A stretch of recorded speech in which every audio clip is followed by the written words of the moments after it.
بسم اللہ الرحمن الرحیم۔ ہدایت اسلامک اسٹوڈیو کے معزز ناظرین السلام علیکم۔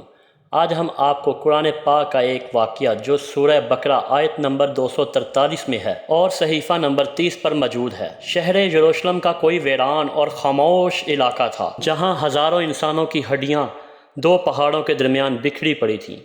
ایک بزرگ پہاڑ کی اونچی چوٹی پر کھڑے تھے اور اللہ کی بارگاہ میں ہاتھ اٹھائے گڑ گڑا کر دعائیں مانگ رہے تھے۔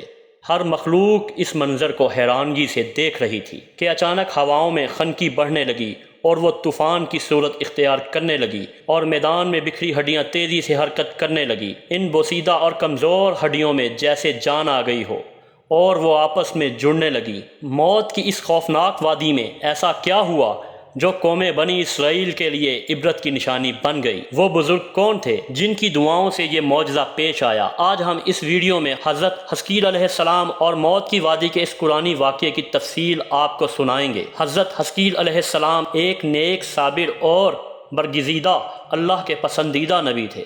حضرت حزقیل علیہ السلام کے والد کا نام بوزی کہم تھا، جبکہ بعض نے لکھا کہ آپ حضرت یرمیہ علیہ السلام کے بیٹے تھے۔ عبرانی زبان میں حزقیل کے معنی اللہ کی قدرت کے ہوتے ہیں۔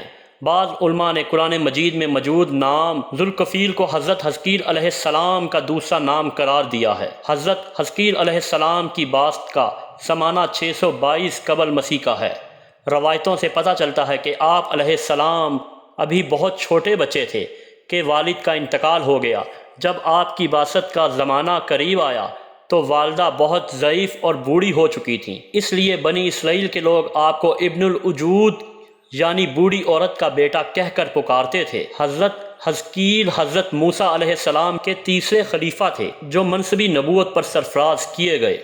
حضرت موسیٰ علیہ السلام کی وفات کے بعد آپ کے خلیفہ اول حضرت یشوع بن نون علیہ السلام ہوئے۔ ان کے بعد حضرت کالی بن یوحنا نے بنی اسرائیل کی امامت کی اور پھر ان کے بعد حضرت حزقیل علیہ السلام حضرت موسیٰ علیہ السلام کے جانشین اور نبی ہوئے۔ دراصل حضرت موسیٰ علیہ السلام اور حضرت عیسیٰ علیہ السلام تک کے اس طویل عرصے میں اللہ نے بنی اسرائیل پر بہت سارے پیغمبروں کو نازل فرمایا جن کی مکمل اور درست تعداد کا علم صرف اللہ رب العزت کے پاس ہے۔ ان میں سے چند پیغمبروں کا تذکرہ قرآن الحکیم میں ہے، بعض کا تفصیل سے اور کچھ کا مختصر ذکر ہوا ہے، لہٰذا حضرت یشوع اور حضرت حزقیل علیہ السلام کا نام قرآن مجید میں موجود نہیں ہے۔ البتہ بعض واقعات کے ضمن میں ان نبیوں کا ذکر احادیث اور اقوال میں ملتے ہیں۔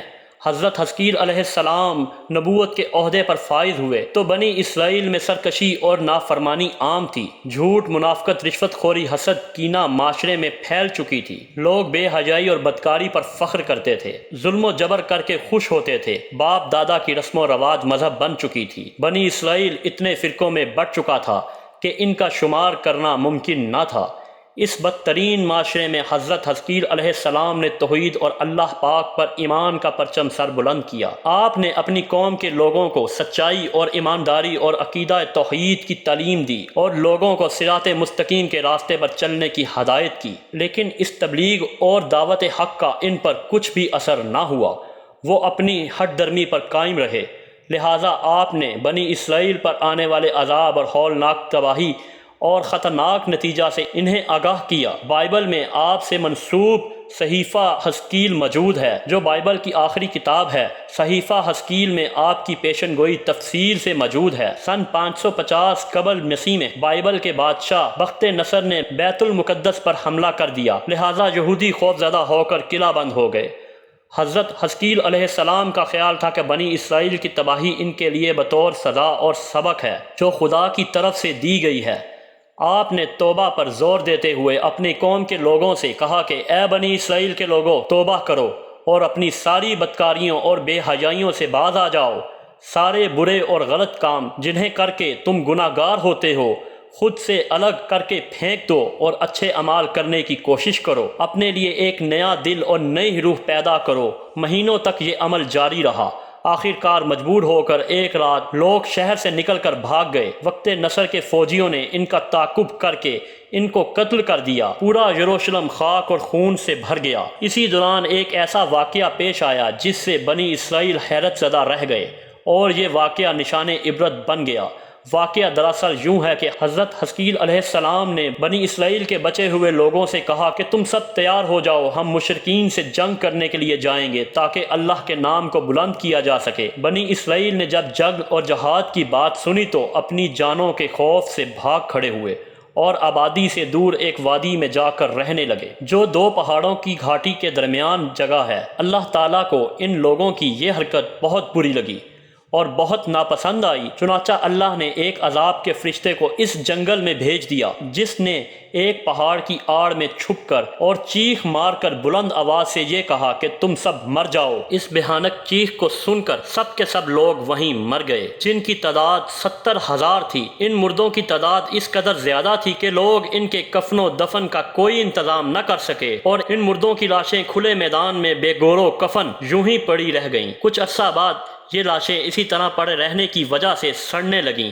اور بے انتہا بدبو سے پورے جنگل بلکہ ہر طرف بدبو پیدا ہو گئی۔ کچھ لوگوں نے ان کی لاشوں پر رحم کھا کر چاروں طرف سے دیواریں اٹھا دیں تاکہ یہ لاشیں درندہ اور جنگلی جانوروں سے محفوظ رہیں۔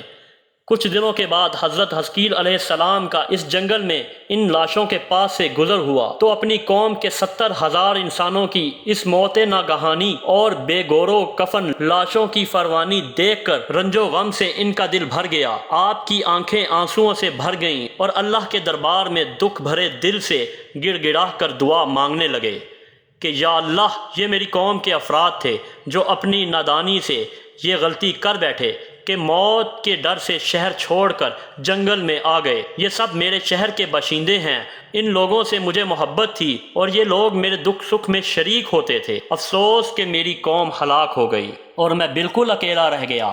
اے میرے رب، یہ وہ قوم تھی جو تیری حمد کرتی تھی اور تیری توحید کا اعلان کرتی تھی اور تیری کبریائی و وحدانیت اور عبادت گزار اور ہر وقت تیرا ذکر کرنے والی تھی۔ آپ بڑے افسودہ دل کے ساتھ دعا میں مصروف تھے کہ اچانک آپ پر یہ وحی اتر آئی کہ اے حزقیل، آپ ان کی بکھری ہوئی ہڈیوں سے فرما دیجئے کہ اے ہڈیوں، بے شک اللہ تم کو حکم فرماتا ہے کہ تم اکٹھا ہو جاؤ۔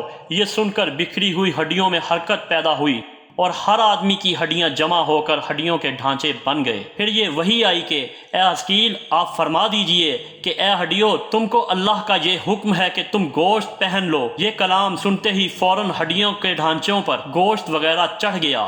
پھر تیسری بار یہی وحی نازل ہوئی کہ اے حزقیل، اب یہ کہہ دیجئے اے مردو، خدا کے حکم سے تم سب اٹھ کھڑے ہو جاؤ۔ چنانچہ آپ نے جیسے ہی یہ کلمات پڑھے 70,000 لاشیں یکدم اٹھ کھڑی ہوئیں اور تمام لوگ پھر سے زندہ ہو گئے۔ پھر یہ سب لوگ جنگل سے روانہ ہو کر اپنے شہر میں آ کر دوبارہ آباد ہوئے اور اپنی عمر کی بقایا مدت پھر زندہ رہے۔ لیکن ان لوگوں پر اس موت کا اتنا نشان باقی رہ گیا کہ ان کی اولاد کے جسموں سے سڑی ہوئی لاشوں کی بدبو آتی رہی۔